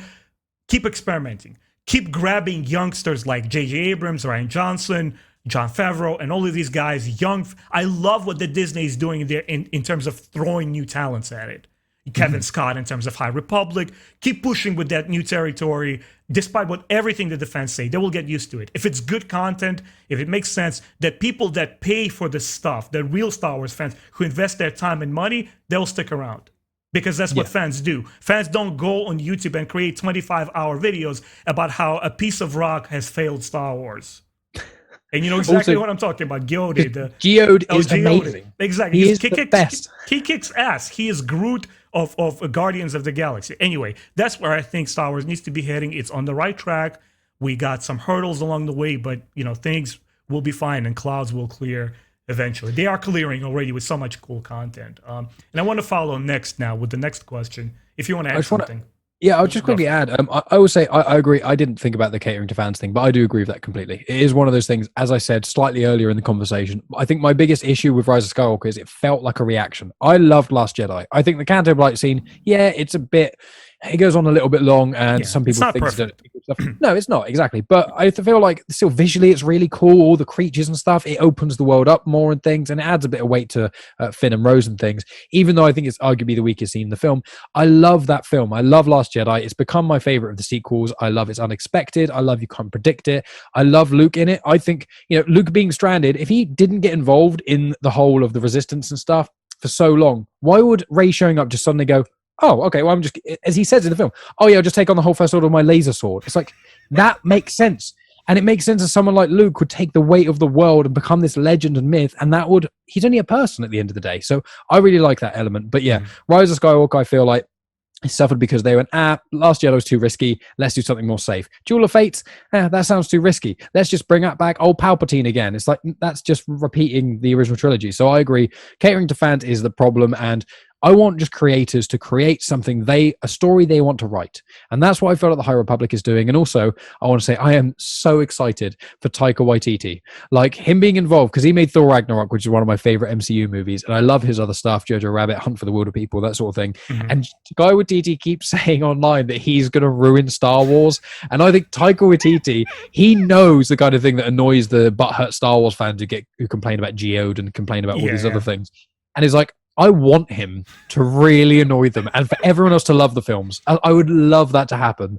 And then my last little thing on what you said about Mandalorian and stuff, although I did really, really enjoy the Luke scene, when it happened, there was that bit of me that was a bit deflated because I was like, that's kind of the easy way out. Like for most fans, probably 80% of fans, they loved it.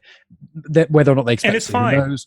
And the scene is cool. I like the choreography. It's a lot of fun, but I was hoping for someone crazy like Quinlan Voss or Cal Kestis. I was like, that's going to change but no, it was Luke. And I agree that when you see his face, I'm like, when I saw it happening, I was like, they've got Sebastian Stan. I was like, yes. And then you see his face, you're like, oh, no, you didn't. You just kind of cheaped out. So I agree. Although I did love the scene on the first watch, I didn't feel quite as high as I could have been. Like it wasn't hitting that mark. When I rewatched it and I was like, okay, swallow it. Take a breath. It's not what I wanted. It's okay. No, I do really enjoy it, but it's one of those things I had to. This is what Star Wars fans need to do. They need to take a step back, take a breath, just accept that is what is in the canon. That is what it is. Whinging about the sequel trilogy getting cancelled, just nonsense, and just be like, look, that's what it is. You either like it or stop watching it. It's that simple. I choose to continue watching Star Wars, continue consuming content, and all the gripes I have, I will talk about them openly. But it's as I view it as. Just what's in there. Exactly. Move on. It's not the end of the world. It's entertainment. It's not bread. You're not going to die from not having enough salt. You know what I mean? This question I wanted to ask you for the entire interview, and we're kind of like closely getting into it, and I would actually love to invite you over again. You're such a awesome fan to talk about. Here's this question. Is it too early to talk about the next numbered Star Wars films? And would you prefer the sequels, starring, Rey, Daisy Ridley, and so forth, or would you prefer a standalone trilogy? Well, I think when it comes to the films, I hope that I would like a nice big gap.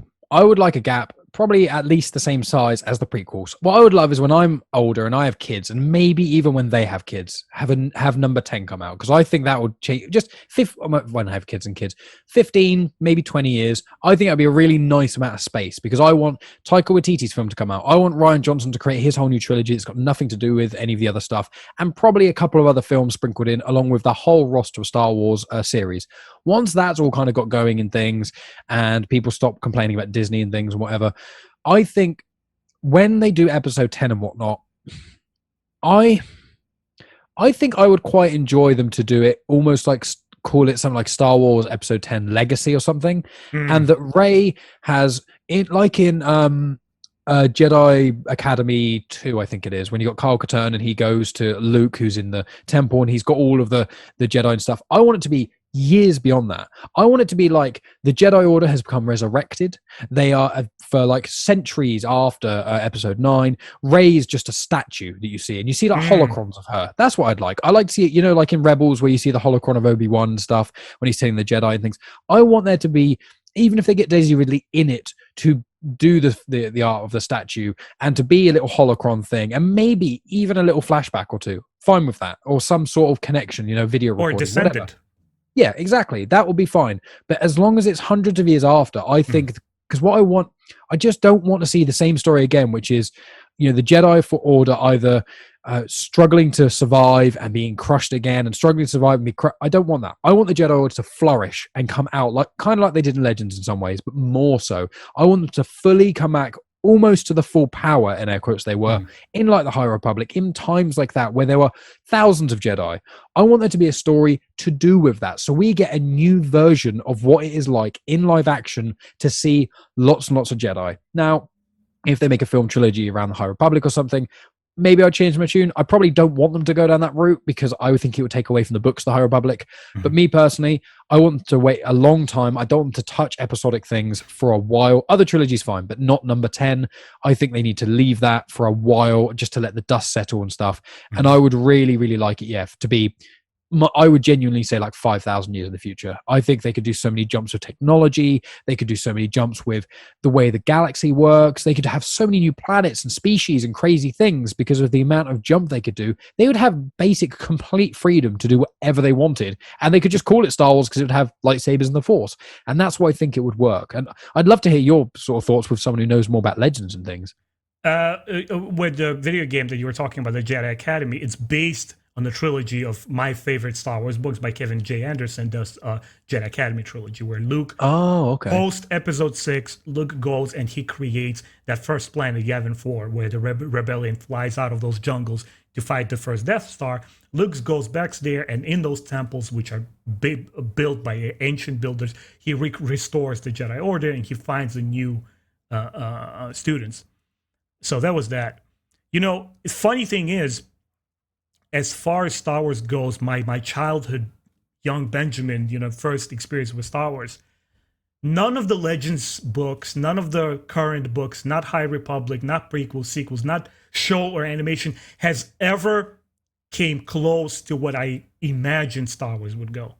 It's completely unrelated. It's like, okay, here's my Star Wars, and here's everything else that I kind of like, okay, this comes from there. It's by process of adding to the story and expanding it, and start with the one small Lego piece, and now it's there. And you kind of have to embrace it going into it, because that's what it is. You don't have anything else. I kind of sort of entertain the idea that I want to write my version of the next trilogy, or episodes after episode 6. And I kind of like equip myself with books, how to do it. I'm such a lazy person. I don't ever get around it. But anyway, the point is, I want Star Wars to be the next trilogy. I do want to see it. I don't want to see it when I'm 50. I'd like to see it earlier. And I want it to be unrecognizable. And what I mean by that, I don't want the same repeating tropes, same hallway scenes, same Millennium Falcon looking or X-Men looking things. I want lightsabers and I want motifs, ideas, concepts, which spark in your mind, and you don't need to verify them whether it's Star Wars or not. You don't need to rationalize them. When you see them, it's like watching the Logan movie. I don't know if you've ever seen the. Oh, I love it. So what Logan is, it's a tribute to a 20+ year legacy of some arguably best comic book series ever, aside from 2 or 3 movies like the X-Men: The Last Stand and the first Wolverine movie, which were like rubbish, but the rest of them were fantastic films. Logan stands on its own. You can go into these films and, as a comic book reader from perhaps even 60s, look at that film and see that it knows the material inside and out. But the way that it plays around with familiar ideas and familiar characters in a way that is unexpected, that's what I want from Star Wars. You know, I want to go into a new trilogy of films, which is, like you said, completely separated by time, completely separated from the Skywalker line, severed maybe from the center of that galaxy and Coruscant, and gives us an entirely new setting, new heroes with new interesting personalities that you can fall in love with it all over again. And I think unless you're the most jaded fan, if you're thrown into this kind of like a new river, so to speak, you don't have anything to cling on to or compare it to or reference. Oh, well, you know, that's how George Lucas. No. This is a different Star Wars. This is a Star Wars that continues the spiritual journey of this franchise and nothing else beyond. Everything else is left in the dust. So that's what I want for the future of the Star Wars. And I think this is going to be my final question. And then if you want to hit me back with anything else, I'll be more than happy to answer it for you. Who should direct it? Should we hire another Guy Ritchie or Quentin Tarantino, like a maverick director who perhaps doesn't shoot in the style of traditional Hollywood blockbuster films and does something completely out of whack? Or, you know, who would you see as a director of the next trilogy of films? It's really hard because I like to call myself a film buff. So I like a huge amount of different films and things. And it is hard because I don't have a favorite director. And like sci-fi, like first thing when I think of sci-fi directors, I generally think of like Christopher Nolan, who made, you know, Interstellar, which is great. He made Inception, which is pretty good. And he made the Dark Knight trilogy, you know, Memento as well, incredible.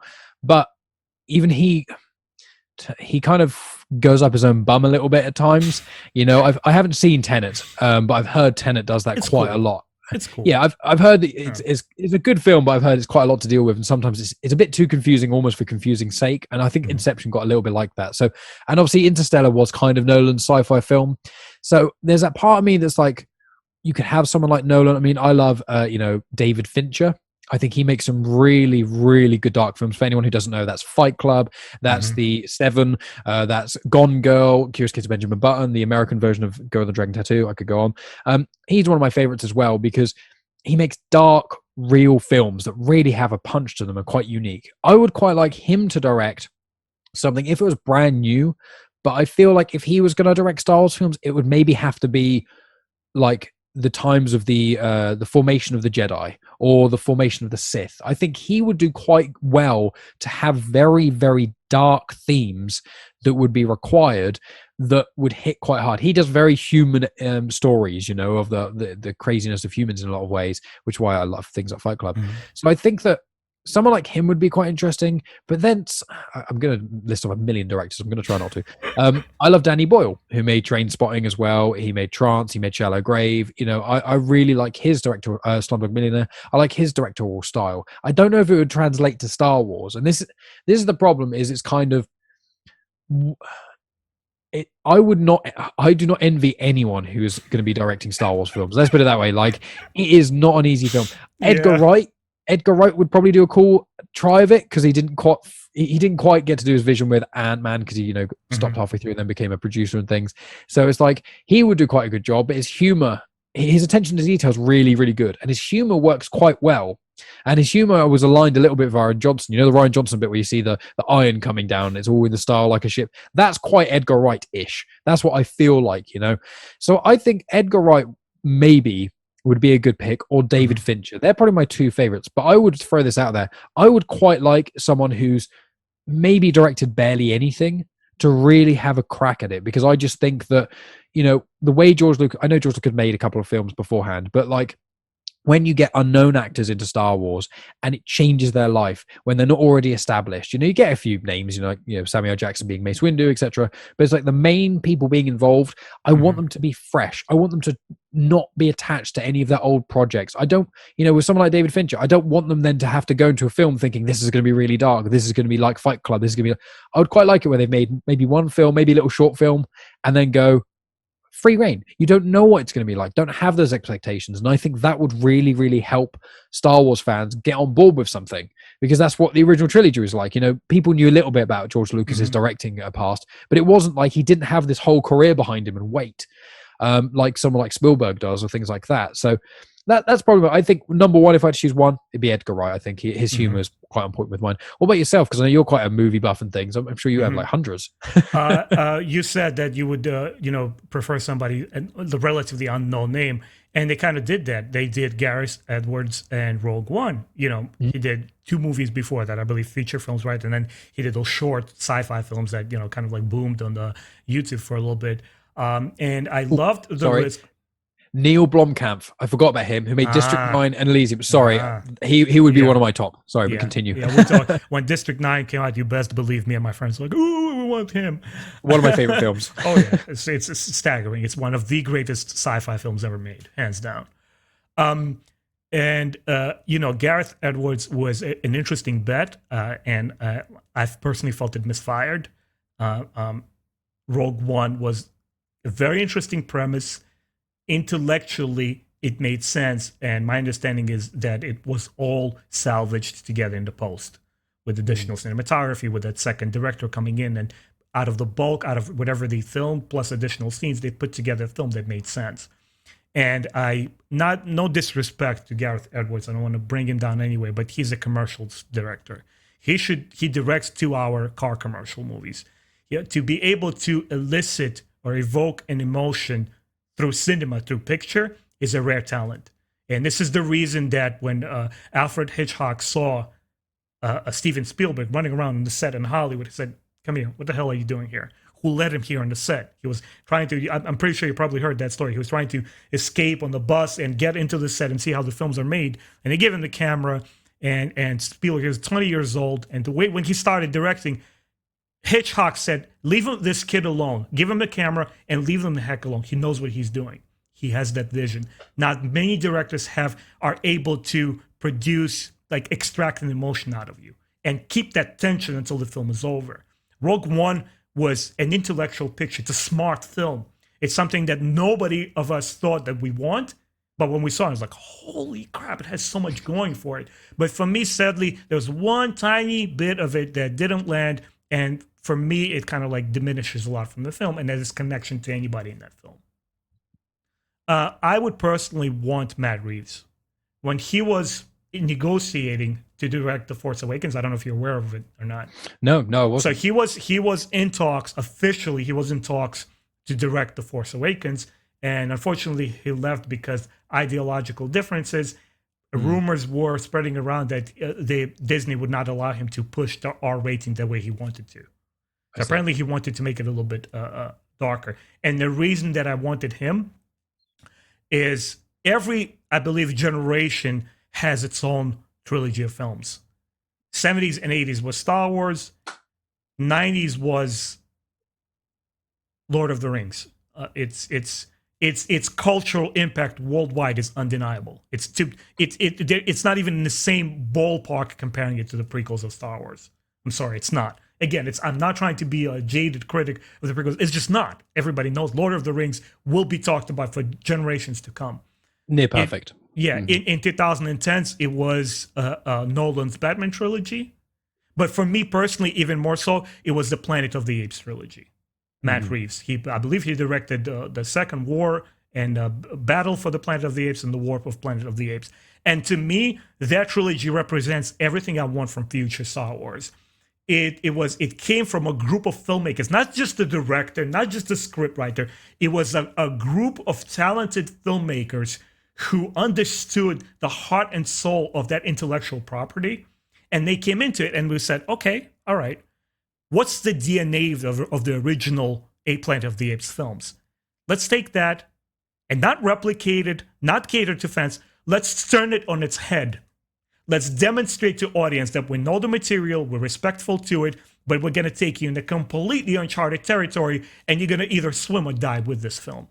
And it was so unapologetic. It was so non-contrived. You know, it's, for example, one thing I want to finish off with and let you, say your piece. When you meet that, I assume you saw all three films, right? Yeah. Love them. Yeah. When you see in the final film that comedic relief, that ape, that was like, ooh, he does that. The funny one, the bold one. It's unbelievable, the perfect balance of knowing when to make that character relieve the stressful situation with the comedy, and when you bring him back into the fold and be a part of this very grim story, and he's very heartfelt. Every single minute beat of that trilogy throughout, consistently, not a single thing is wasted in that trilogy of film. It's effortless, it's flawless, but it understands its history and where it came from. And that's why I would always want Matt Reeves. And I was so heartbroken when it's like they parted ways and he wasn't the one to direct it. Are you excited about the Batman film then that he's making? Yeah, absolutely. Yeah. I can't wait for that. Oh, yeah. I will say, it's funny you say Planet of the Apes. I think that's quite overlooked a lot of the time, even from myself, because I really enjoy, the original Planet of the Apes. I saw, there's four, I think it's 5 of them, the originals, and I saw 4 of them. I really like the second one and the fourth one, I think it was. I thoroughly enjoyed some of the old ones, surprisingly, like the non-original old ones. And I didn't watch the Planet of the Apes films, the new ones, for a while, because I was like, I'm not that fussed, really. And I watched the first one, I was like, this is really good. And then for a while, I didn't see the second one because I didn't see them at the cinema. And then I got them all on home release and I watched them all. And I would say that I'd be in agreement with you in a lot of ways, that I think the way they do it the best is that I think the way to make a properly great trilogy, which is where I think the prequels and in some ways the sequels failed as well, is trying to make them either consistently good or get better. If you do anything else, unless it's just a little bit worse, just a little bit, you can kind of get away with it. But generally speaking, Lord of the Rings just gets better. Lord of the Rings extended editions even better. Phenomenal films. Original trilogy, phenomenal throughout, very consistent. Those Planet of the Apes, the new 3, even the reviews online, you look at them on IMDb and things like that, Rotten Tomatoes, they're all very within the same ratings. And although they may not be people's favorite films, I've never known anyone who saw the Planet of the Apes films and really didn't like them. There's no hate for those Planet of the Apes films. Yeah. It's one of those things where I just think that they are so consistent. And I think that the Matt Reeves is a really good shout. And I saw that he did Let Me In as well, which I haven't seen. I've seen Let the Right One In, which obviously it's based on. But it's one of those things that, as you say, it needs to connect with the source material, not try and replicate it, not try and copy it. That's the thing. I will say Rogue One. I really enjoyed Rogue One, but when I first saw it in the cinema, I was genuinely disappointed. I saw it and I came back and people said, what do you think about Rogue One? Is it the best? And I was like, I didn't like it as much as any of the other Star Wars films. And after the second, I didn't like the Vader scene, to be honest, because I felt like it was shoehorned in. And then when I rewatched it, I've seen it so many times now. It is one of my favorites of the new ones. But when I rewatched it on the second or third go, I was like, it then clicked. And when I stopped looking at it like I knew the plot, because obviously in New Hope they literally tell you the plot of Rogue One, that no one survived getting the Death Star plan. So it's just like, well, I know everyone's going to die like that. No one is in this film who's in the next one. That's set hours afterwards. The Darth Vader scene is incredible. I love it. It is probably one of the best scenes of the film. But it doesn't need to be in there. That's the problem. It's really cool. I love it, but there is no reason for it to be in there. Yeah. To be blunt, and that's the problem I had with it. When I first watched it, I was like, I know the whole plot. I'm not connected to the characters because I know they're all going to die. And then the Darth Vader scene is completely pointless. Even though it's amazing to watch, you don't need to have that bit because the rebel escaped with the little card thing anyway. So it didn't really change anything. So it took me a couple of watches to get over that bit once again. And then once I got through that bit and my gripes personally, I saw that some of the filmmaking is brilliant. I do really like the characters. I'm quite interested by Andor. And the Darth Vader scene, once you get over the fact that it is kind of pointless, it is phenomenal to watch. So in those sort of elements, I do agree with you in a lot of ways. And I think that you've raised some very, very good points. And Matt Reeves, that would be a very, very good idea. Like, if we want a consistent trilogy who's got man who knows what's going on throughout, from the start, got a plan, keeps the themes going, I think that's a very, very good shout. Yeah, and back to Rogue One just for a second. What sold the movie to me? The first thing I always come into Star Wars or any other film is the story and the emotional journey of it and connecting to characters. If all I'm seeing is lightsabers and spaceships and shit blowing up, it's not for me. I don't watch it. That's not what makes Star Wars to me. It's just, the skin deep stuff. But I don't know why. And to this day, I can't fully connect with them. Like Jyn Erso is not even the character in the film. She was being advertised as the heroine of that story, but she kind of like gets on along the ride with no real motivation. She's like, oh, my daddy. It's like, okay, whatever. What sold the film to me was when that attack on what's that final planet that they fly to? I always forget. Scarif?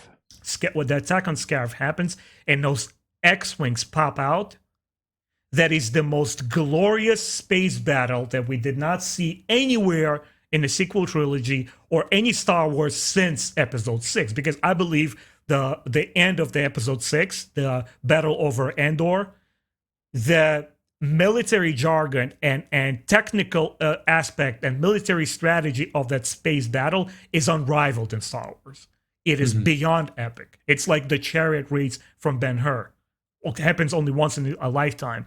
And then we're like over the final battle of Scarif. And when those reused footage of the rogue squadron comes out, me and my boy William are sitting next to each other. We're like lifelong fans of it. I could not believe how well it fits into it. And that scene, it's like inside of me, my inner critic Benjamin goes like, yo, Ben, just unwind that booty hole. Just shut the hell up and eat it, man. This is amazing, amazing stuff. Okay, the story didn't land. Characters are not Oscar winning. Eat it, man. Like that when that Vader hallway scene pops in, it's like, bzz, it is undeniable, man. Whether it has place in there or not, it's Star Wars pornography, basically. Oh, 100%. It is phenomenal. It's one of my favorite scenes in all of Star Wars. It is. It is. It's undeniable, man. It's so good. And yeah, I agree. When I saw the sort of in Rogue One, rewatching it, especially when you kind of can pick up all those little details, the fact that they get, as you say, the footage that was unused from A New Hope, and they have some of the characters and they keep them alive, obviously, because they survive for the next. It was just, and the thing I liked is they had Red 5 die, and that's how when Luke in A New Hope, he just becomes Red 5.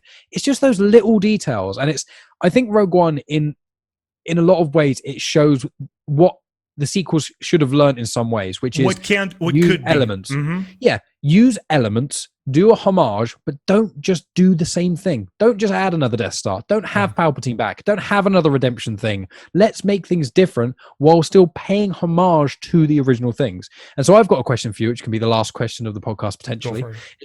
What is your favorite Star Wars film then? Out of all of them, if you want, my favorite is Revenge of the Sith. Then it's probably mine is then probably Return of the Jedi. I think they're my two favorites. It used to be Empire Strikes Back, but I just think the end scene with Vader and Luke, when Luke is holding the lightsaber and just slamming it down on Vader over and over, and the emotion, and then he stands there with Vader on the floor and he makes the decision to not strike him down. That's my favorite moment in all of Star Wars, I gotta say. So for me, they're quite close. So what are your favorite Star Wars film or films? For the longest time, obviously, I'm going to gravitate towards the original trilogy. Of course. For the longest time, I could not separate. They're all one film to me. They're all one story. It's just so seamless and so wholesome. As a kid, they were. I don't remember reacting to them individually. I don't even remember my first impression. I was 7 years old. What I do remember vividly, my first time response was when they go into Tantive 4 in the beginning, and the stormtroopers roll out. It's like, all these like white-looking robots / war guys, military guys. And then the black figure comes out. I'm like, what the hell is this? So for the longest time, when I was like 18, 19, 20, around the time that the prequels were coming out, and I was starting to like intellectualizing it and going deeper into it, for a long period of time, it was The Empire Strikes Back. Because I was kind of like bandwagoning everybody, praising it, calling it the greatest film. But to this day now, it's like in my heart of hearts, it forever will be the original Star Wars film. Yeah. And I'll tell you why. Because I'm reading now, I have that double hardcover books of Ralph McQuarrie, and I thought I knew who the man was by looking at his pictures. And now I'm reading this story, and a whole new world of Star Wars opening up to me. And more so, when you look at episode 5 and 6, those films are babies off. They're intellectual continuations, progressions of the original films, but they are Hollywood films in the best possible sense. They're bigger, louder, better special effects, more thought out plots, blah, blah, blah. The entire thing. For me, what they lack is what we see in episode 4 when you first lay your eyes on Tatooine. When the first time you see this golden robot with emotions thing, that story is hidden deeply within Ralph McQuarrie's paintings. And I strongly believe that feeling, that psychedelic 70s/80s fantasy art has never been recaptured in Star Wars ever again. Star Wars Episode 4 is the only film, by definition, an independent film. Everything else, even though George Lucas made the prequels, he made Episode 5 and 6, directors making the films for him according to his design, they are classic Hollywood blockbusters. Episode 4 is an anomaly. It's a 2+ hour independent, almost film noir in space. It's hard to describe. I know exactly what you mean, though. It feels local enough that it's in its own insular thing, but what it does perfectly is it opens the world unlike almost any other film has ever done, in a way that it could be its own story, or it can be the entrance to a whole universe. And you can't get that with almost any films at all. And I completely agree. It's like, although that's not my favorite, it's brilliant. Sorry to interrupt you. It's you jump into that film. The beginning of the film is literally the ending of that story. We only see all the greatest parts of it. They already got the death plans. The Empire is already there. It's already harassing the galaxy. And now they're about to lose. And by the time it ends, I would argue that, honestly, no other Star Wars film is required. Because the great evil has been vanquished. And we get, with the defeat of the Death Star, aside from like Vader, like, maybe a sequel. You know, it's like purely visual thing. It's the story concludes and the good guys win. Yeah, and that's exactly. all I gotta say. Yeah, exactly. And George Lucas didn't initially plan to make loads of other films, so it's. I agree. Yeah, that's a very good answer, Mike. It was as I predicted. I think I'm beginning to have Yoda's foresight. It has been the most epic podcast I had so far. I love to pick your brain. I love hearing your ideas, and you managed to put thoughts into words the way that. I could only aspire to. Plus, British accent makes everything better. I would love. Thank you very much. I would love to have you along somewhere. Please remind all the audience where they can find you. What are your podcasts? That's completely fine. And I will apologize to people who can see me on video. I am so sweaty right now. It's disgusting. Same here. We have a heat wave in the UK at the moment. And most people in the UK don't have air conditioning because we get like 2 weeks of heat in the whole year. Yeah. So this is one of them. I'm sweaty. It's gross. But yes, my podcast, Genuine Chit-Chat, interview style podcast, I will have Ben on at some point. It'll be later in the year of 2021 because my schedule is quite busy at the moment. And I'm having a little bit of time off in August as well. But yeah, Genuine Chit-Chat. You can find me on social media on Twitter, Instagram, and Facebook at Genuine Chit-Chat. I post about Star Wars comics on there. Every week when I release a new episode of Star Wars Comics in Canon, there's photos on there of the Star Wars comics I tackle and the crawl as well. I do snippets of the interviews I do with a whole range of people, so you can just follow me on social media, pick and choose what interviews you want to listen to. And there's something for everyone because I talk to a huge variety of guests. And then, yeah, Star Wars Comics in Canon, either on the Genuine Chit-Chat YouTube channel or on the feed of Comics in Motion on anywhere that you listen to podcasts, Spotify, any of that sort of jazz. Episodes come out every Saturday. And yeah, whether you've never read a Star Wars comic before or you've read them all, check out Star Wars Comics in Canon. I'm sure you'll find something you thoroughly enjoy. And I want to say, Ben, thank you so much for having me on your show. I've been, watching you on YouTube and stuff and watching with all the other sort of podcasts you've been delving into and all your unique videos. I've been absolutely loving it, whether you have a guest on or you do it by yourself. Your knowledge of Star Wars is incredible. And it's been just so delightful speaking with you. I will 100% be coming on. You cannot stop me if you tried. So I'll be coming over to America, knocking on your door. But yeah, thank you so much for having me on. It's an absolute pleasure. Mike. And thank you to anyone who listens to any of my stuff. Likewise, thank you. It's been an honor and it's been great. And I can't wait for us to do it again. Me too. All right, guys. Take care, everybody. Once again, this is Benjamin at Star Wars Timeline. If you enjoyed this video, feel free to support me. Feel free to support Mike on his podcast. I'll drop all the links in the video below so you could follow him and check out his stuff. He does it better than I do. He just compliments me very well. And we'll see you next time, guys, on Star Wars Timeline. Hopefully we'll do this sometime soon again. Take care, everyone. Cheers.